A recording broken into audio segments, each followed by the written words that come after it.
In Washington, the Conservative Political Action Conference is drawing some of the biggest names on the right, including former President Donald Trump. But the elephant in the room is who is not going to be there at this Republican convention. There is most notably Florida Governor Ron DeSantis, possibly the biggest threat to Mr. Trump's third shot at the GOP nomination. He's not going to be there. Joe Khalil looks at the waning influence of CPAC ahead of 2024. Good morning, Joe. Good morning, Mitch. You might say the elephant not in the room. And that's the only time I'm going to make that joke the whole weekend here.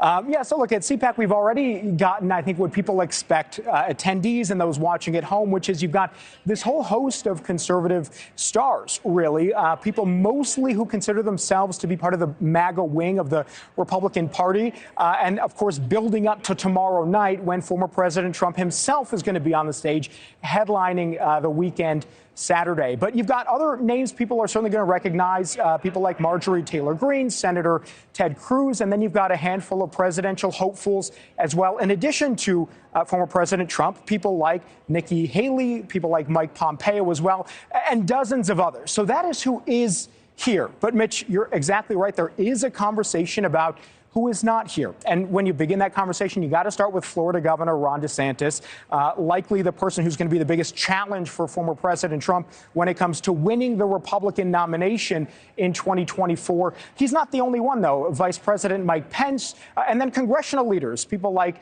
Speaker McCarthy and Mitch McConnell, also not here. So there has been this discussion, because you've got big names not coming, as to whether or not CPAC still carries the same weight before a presidential year that it once did. I think it's more fair to say that CPAC has changed a bit. It has evolved now, skewing more in the brand of former President Trump. It's sort of his style of politics, and I think that's reflected in the speakers, the events, the topics here.